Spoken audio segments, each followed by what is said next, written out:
the focus for masters, in my opinion, needs to be solely staying healthy and continuing to progress, but not in a PR standpoint, but in a movement standpoint. Welcome to Cap Pod, the complete athletic performance podcast. Alongside my coach and mentor, Brandon Petersen, I'm Chris Anderson, and we're here to share our thoughts on CrossFit, training, nutrition, health, and more. Today's episode is on training across the ages. All right, ready to do this? Yes, sir. All right, what's up, Brandon? How you doing, man? I am excited to talk to you tonight about some more training stuff. Tonight we're looking to do a little bit with training across the ages, because I know you work with a lot of different athletes of different ages, right? Yep. Like when we were down at Wadapalooza, I know that you were talking to a teen athlete I think you work with, or at least follows the blog. Is that right? Yeah. We have teens, all the way to individuals, masters. When we had Cap Masters rolling that out, obviously we had, I guess, a bit of separation there. We've kind of brought that back a little bit into the Cap stuff with separation within the blog, not a separate entity in itself, but we can touch on that stuff too. So, I mean, I feel like when I first started CrossFit, it was just everybody was doing the same stuff. And then I think the more experienced and knowledgeable people become, the more that diversification of programming and things has become, even if it's within the same class period. So today we're going to talk a little bit more about training across the ages, how teens and adults and masters athletes may differ or not, I guess, depending on what you think in certain areas. So if it's all right, let's start with, do you think there should be significant differences between teens and adults and masters in terms of their training? So I think we have to separate that. I do, relative to the sport, which, given the recent changes, it's dwindling down for masters. It's becoming a little, when they start cutting the field the way they did, I think that changed for quite a few people. Doesn't mean it needs to change what they're doing, obviously, but I think you need to separate, kind of what we did, I guess, in the last chat we had, where you have your everyday folks who are inside affiliates or on their own, and they're following some sort of CrossFit methodology type programming. And right. Then they're just health longevity as the goal, look good naked, function, whatever you want, fight off disease. You can go a different route with it. And then you have the competitors. And for a long time, I think the approach with CrossFit, at least even back when I was introduced to it, it was like more is better, right. Go harder. There was not a ton of, now I want to preface, I don't believe that was CrossFit itself that pushed that. That was something that organically grew within to a fault. I believe. Right. It was almost like how many days you could go through and get crushed. It was like, oh, we did this workout yesterday. We did Cindy yesterday. Today we're going to do Karen. Basically, it was like, could you survive the week versus? Yeah, and I think that's where CrossFit got a bad name too. But it wasn't CrossFit that did that. If you look at main site and you go back to journal articles from back in the day by Glassman and some of the old time coaches that were around, they touched on things like energy systems and recovery and programming methodology a little bit deeper than just, hey, go crush yourself and intensity is everything. I mean, I get that's where, I don't know, it got spun out of control, I think. I don't believe that was the intent, but that's where it definitely went, right. Especially from a competitive route. That's where it went. People started just go. But their training age, if you start getting a little bit more into the science part of it, was elementary at best. So when you say intensity was, through the roof, it was very much relative to what they were doing. The movements itself, no one was snatching big weight. No one was clean and jerking big weight.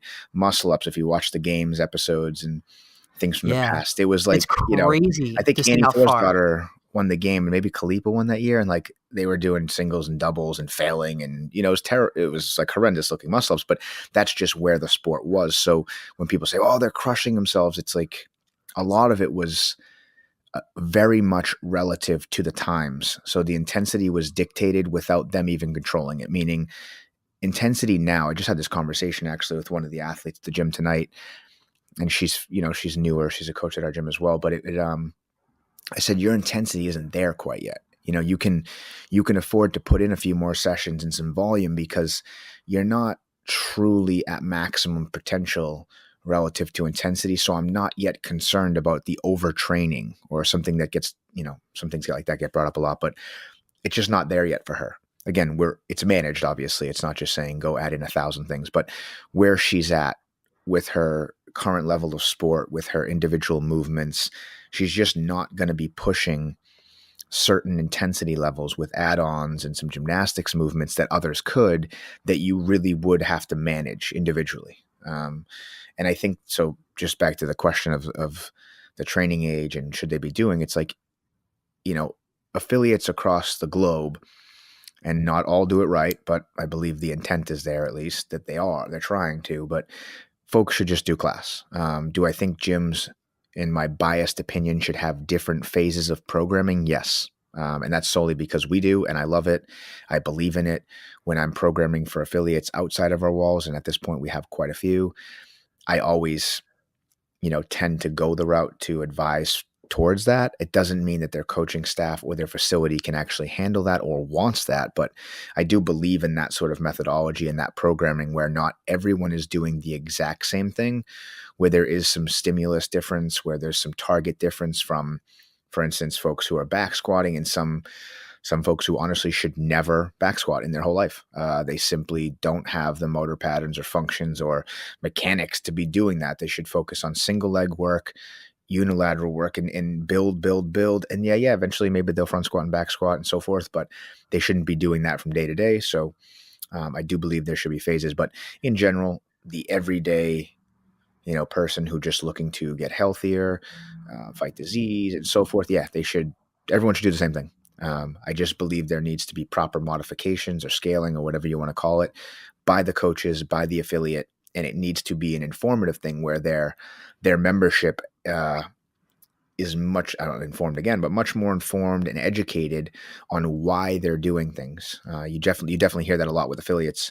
People, they don't like scaling. And I can honestly say, at least from my affiliate, we don't have a pushback when we tell people like, hey, you're doing function today, you're doing fitness, or you're doing performance, or maybe today you're not doing one of those because of a certain movement and a certain mobility issue that I know you have, you're going to be here. We don't get the pushback that I always hear about that gyms get, and I think that's because, and again, I'm very much a biased opinion, but I truly do believe my community is much more educated on the whys behind what we're doing than not all, but than a lot of communities out there, because I just don't think the focus and emphasis is on that. And I think that they can tell you're doing it from the place where it's coming. It's coming from a place of like support and caring. You guys have that relationship with your members, so they're more amenable to changing what they're doing based on your suggestions. So they're educated, but your caring is coming through too. I mean, that's a respect thing that's earned over the years, right? Like, I don't expect a new coach to come in and be, steamrolling through the class and tell people to do this, and for that to be taken the same way as, a member who's been around for, 3 to 5 years with the same coach, and the understanding and respect is there that, and this goes the opposing way as well. Like what you said, we're taking them back. Well, what about the people that we're pushing? Same thing. Hey, put a little bit more weight there. I know you can do it. Right. They don't second guess what we're saying. A lot of times they surprise themselves, and that's very much a earned respect that I don't believe should be just given. I believe it truly does have to be earned by the coaches. So yeah, the CrossFit Masters, yes, everyone should be doing the same thing. On the sport side, absolutely not. CrossFit Masters should not be doing the same thing as the individuals top 20 in the world, or that's a recent change. So let's go back to just something more that hits home. Let's say regionals, all these folks are in top 20 masters, kind of go back a year. There should absolutely be a variation of programming when it comes to individuals, and then masters and teens. I'm going to couple masters and teens in that. Because while they're on different ends of the spectrum, they're actually very, very, much alike in relation to what should be delivered to them. And that's simply because their training age. Now, again, two different angles to that, but they should definitely have some changes in their health, longevity, many, many reasons. But it seems like the bigger distinction then is between people that are, we'll call them competitive, even if the number of those people is definitely shrinking based on the changes, and the people that are not. But I'm also hearing you say there's definitely differences between, we'll group together the teens and adults and masters. So what are some of the ways that a teen or a master athlete, then if we can group them together for a sec, can address those concerns you mentioned in terms of their training age, whether it's being on the early side or on the latter side of their, of their training. I mean, they just need to educate themselves. These days, there's so much out there. In my opinion, they also need to remove themselves. And it's definitely a general statement there, because I'm sure plenty do very well with self-assessment and, listening to their body and so forth. But as a rule of thumb, people, real and feel are much different things. And people usually, I don't know, I won't say they push through. I think people are much more informed now than years back, but the focus for masters, in my opinion, needs to be solely staying healthy and continuing to progress, but not in a PR standpoint, but in a movement standpoint. And again, I'm talking about the masters. Are there some masters that move phenomenally well and they don't have limitations? Absolutely. Does the majority of them have limitations and movement issues?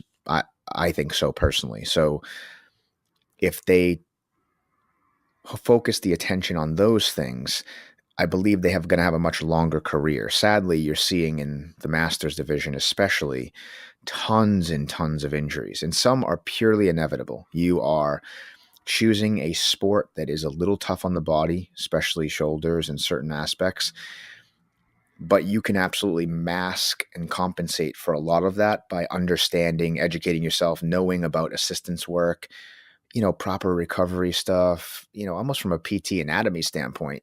These folks need to be informed. We like to think we do a good job of that, but as much as we put out there for the Be Complete stuff, the post work, it doesn't mean it's always being done. And in some cases, it's a time thing. If you put out, all these options for people, you will 100% get people that choose the add-on workout more so than the recovery stuff. Even though Right. from an overall standpoint, everyone should be doing the recovery, but from a master standpoint, I believe it's that much more crucial to add in.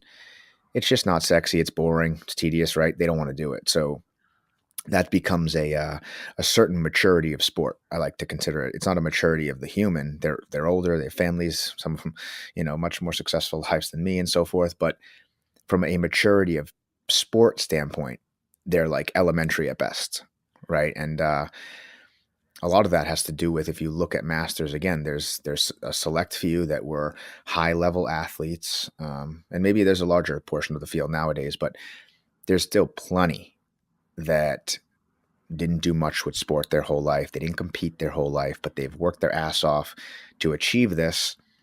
So now they're essentially still growing up when it comes to sport mindset. And that's a really big problem that I've had. And I've been super fortunate to coach a lot of masters in the last few years, even at the games. And it's pretty much across the board. It's a tough thing to handle. They have a lot more stress from third parties. Most masters have more stress than, let's say, the individual athletes that's 20 years old and lives at home with a supportive mom and dad, and kind of everything's great, right? It's a pretty awesome life for some of these folks. Sweet And, setup. yeah, it's great, and I think it's great on both parts. That support is, it's an amazing thing, and generally it's not going to have the same stress. Even if the Masters has the best life in the world, they still got stress. They generally, again, I'm generalizing, but majority probably have kids. They have husbands, they have wives, they have families, they have jobs, they have responsibilities. And you don't see that on the individual end. I'm sure plenty of individuals out there are having the same stress, but just from the masses standpoint, masters have more of it. And then they have internal stress. The body's not going to cooperate the same at 45 years old as it is at 20.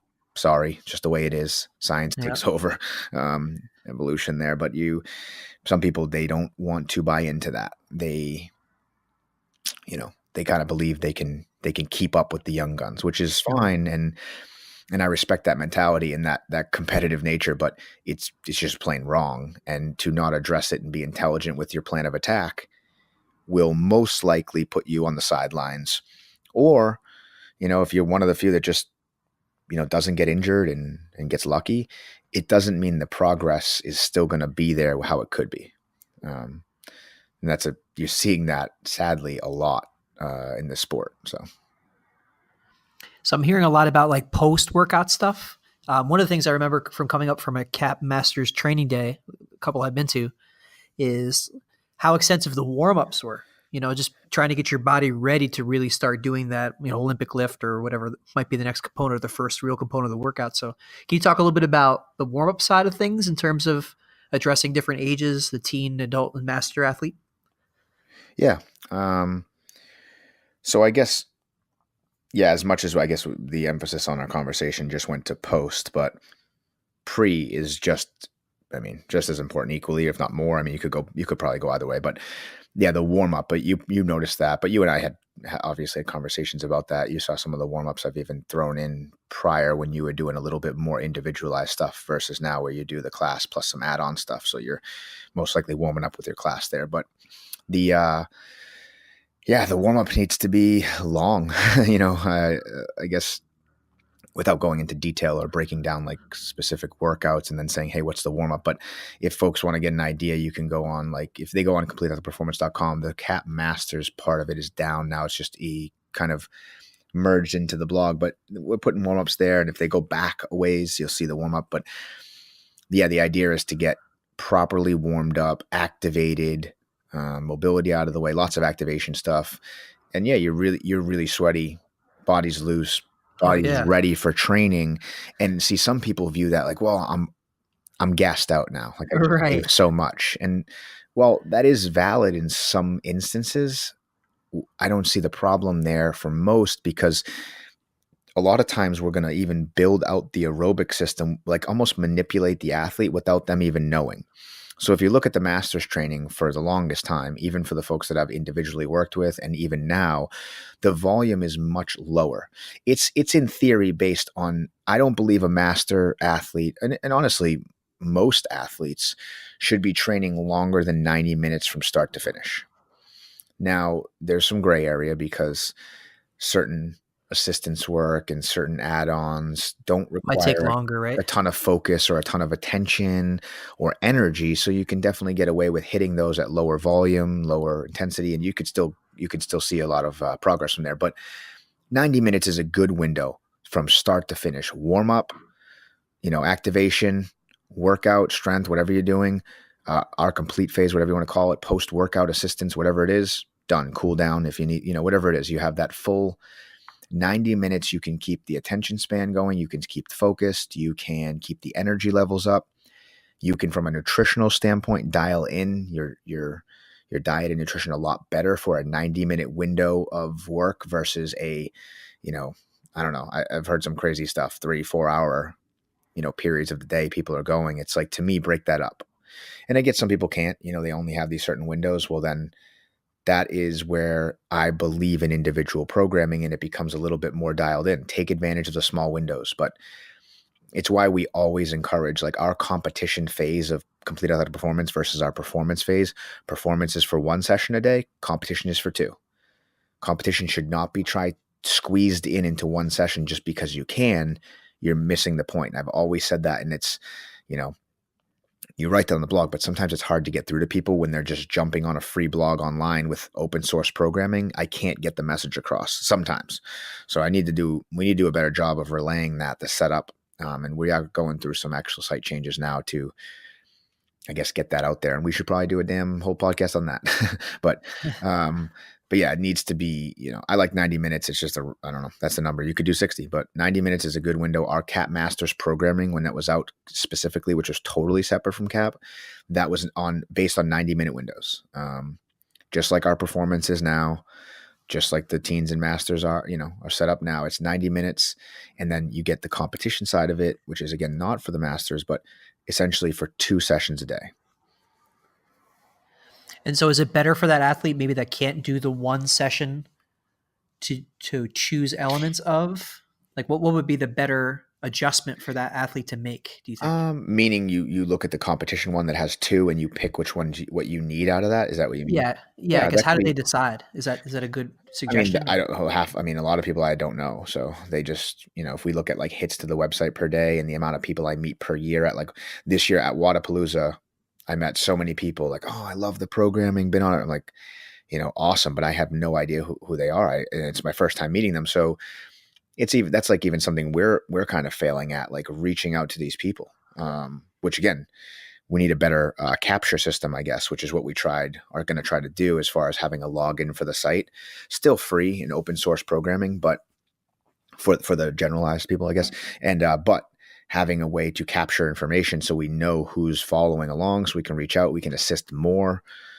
We can kind of grow the community more with their help because, right, there's a lot of people we have no idea from week to week, month to month, year to year, they're actually following the programming. And while it's super cool, I was at the games last year and had people coming up. They were at the games that said like, "Hey, thank you so much for the programming. We've been grabbing these pieces, this aspect." And I'm like, "Oh, I had no idea." That's really And cool. a lot of it is really like semantics. I mean, we have a lot of affiliates now that we program for, and on social media, and I advise this even, they're not tagging complete athletic performance, giving credit.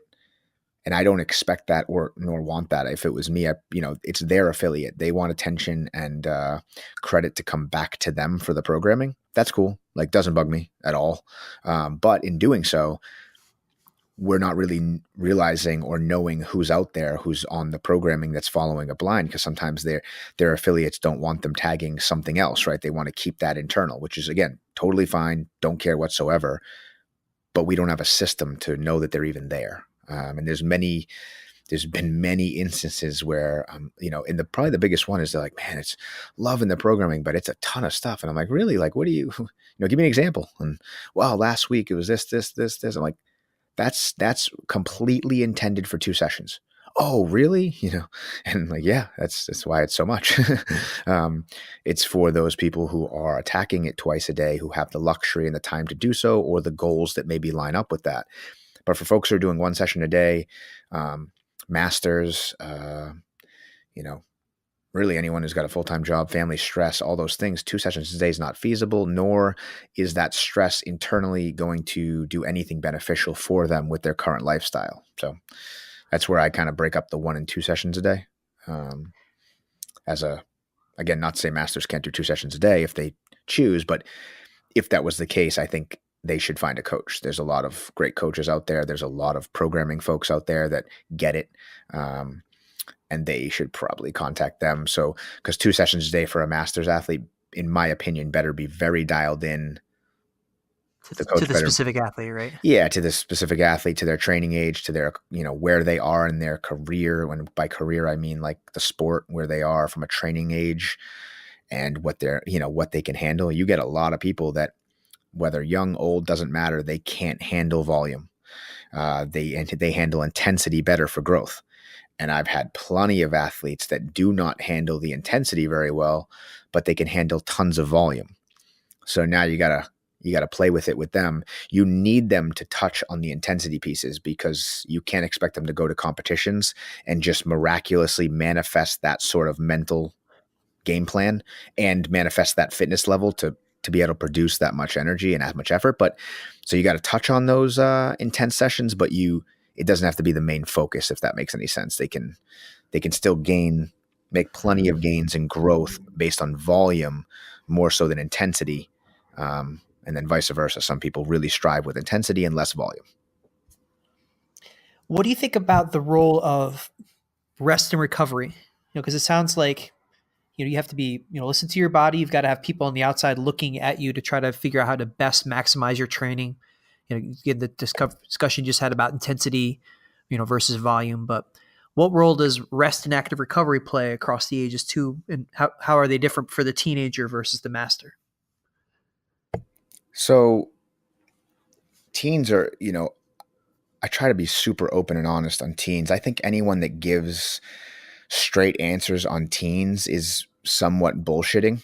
There's select few out there that definitely have more knowledge on that subject, but I don't believe we know truly what the potential of a teen is quite yet. We're too new. You got to think of the teens. They're still teens, but when you and I consider CrossFit teens, that's still fairly new to us. Right. We don't know what those teens who have been, there's 12-year-old girls cleaning 200 pounds. Now, this has been ongoing relative to weightlifting in other countries and overseas. So it's not the barbell movement, but we got to call it kind of what it is there. A lot of those countries are not following the best, healthiest protocol with substances and with other routes for these younger folks. They have one goal in mind, you know. So for us, we can't actually answer that. We don't, you know, any one of us who has worked with teens, for instance, they're not 25 and 30 now. We can't see what the damage or the results are quite yet. So I had a long conversation with the father of one of our teens at Wadapalooza, and that's, you know, kind of, he has some great questions. He was super knowledgeable on some of the training methodologies that I believe in that we roll out, and you know, I was super honest. Like, I have no idea. I don't have a great answer for that. If someone said, hey, you know, these folks at 12, 15 years old, what do they look like in 10, 15 years? I mean, I'd like to think they have unbelievable movement. They're super strong. They're super fit and everything's great. I'm not naive enough to truly buy into that. I think there's consequences to all sports that are taken to an extreme, and this is no different. I just think I don't think it needs to be that way personally. And that's why I believe the games does it well. You're not having 8, 9, 10, you know, year old kids competing in CrossFit at the games. I think that's just too much. And, you know, some say 12, 13 is too young, you know, so I don't know how I feel about that. I personally love sport, love competition for kids. I think it's an amazing thing. I think it's a life lesson for them. Remove them from the sport and throw them in real life. And guess what? You're competing every single day in some facet. And those who won't compete or who don't have that drive generally are not going to be successful in any realm, not just sport. So I think I personally love the idea of competing in something for all kids. I think they should be, you know, the adults should be, parents should be pushing that stuff. Again, I don't care if you can have them compete for how many books they can read a year and how intelligent they can get. Either way, you're still progressing in some facet. So I just, from this CrossFit stuff, I know for us, we tried to, for the teens that I work with, some of them are just, you know, picking things from the blog and they're led by their parents, and the parents are the coach. I'm not the coach. I'm just the guy throwing some stuff online, and it's being taken for what they like. But, Right. and then the ones that I work with more individually and kind of control a little bit more, I'm not truly trying to have them hit these crazy fitness levels over the next year or two.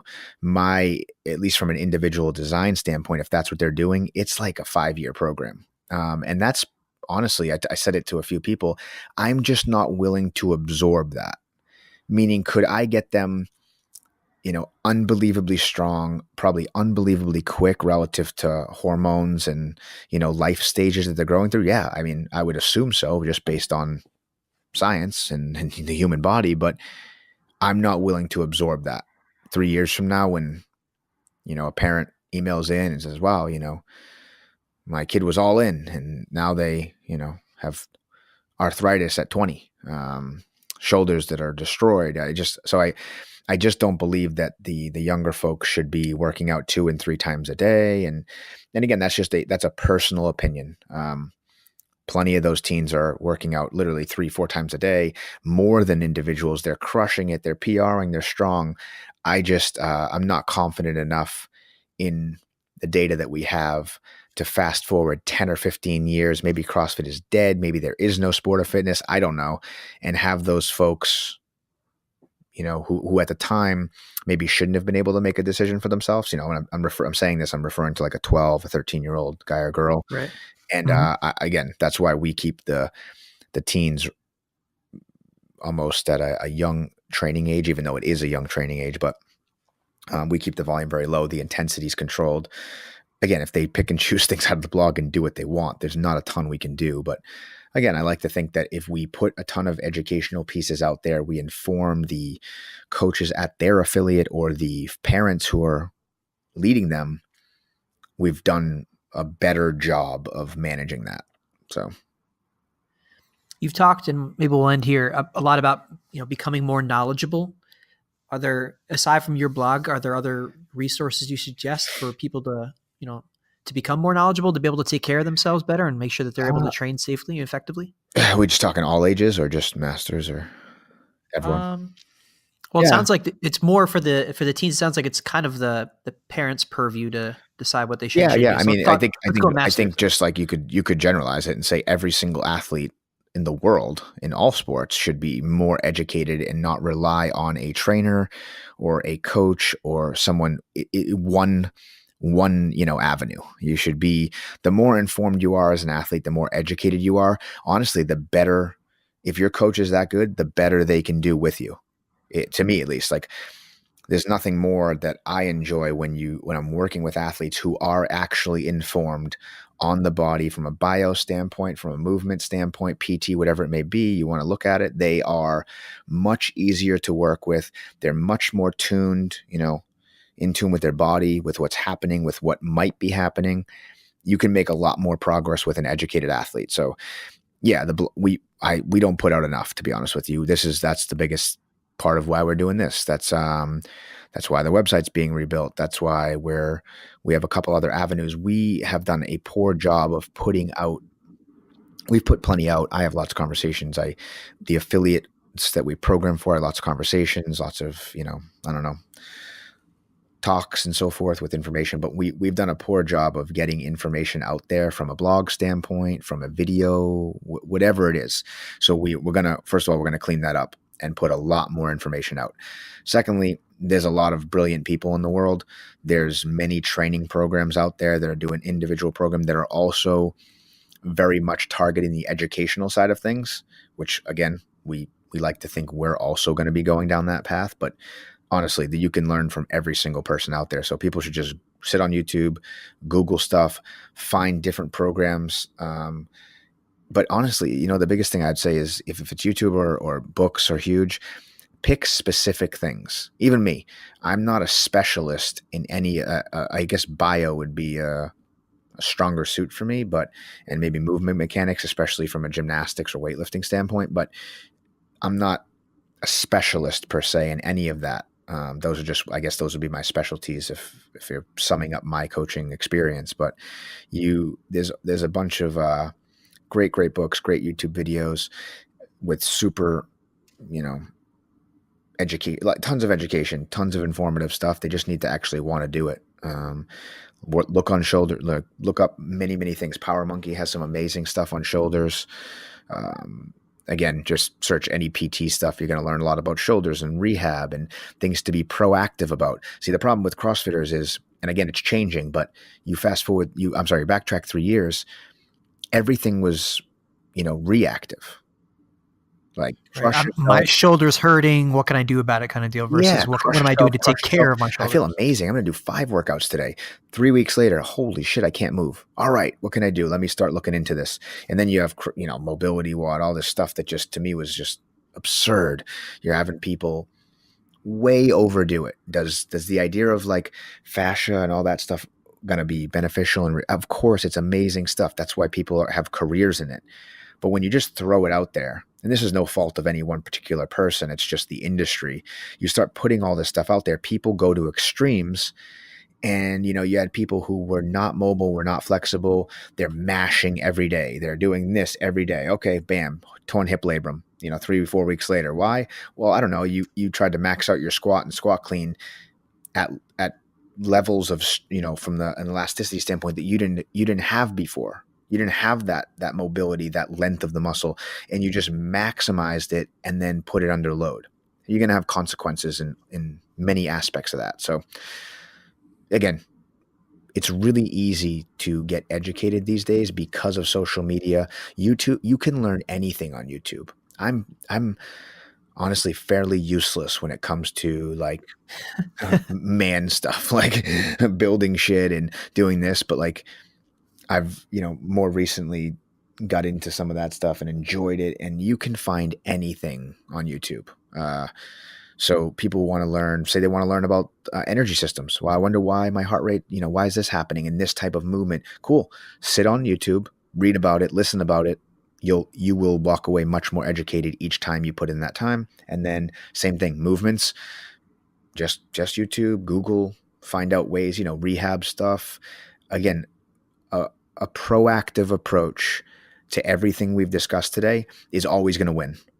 Second you start reacting, you're losing the game, and it's just a matter of time before you possibly can't recover or come back from what you've caused.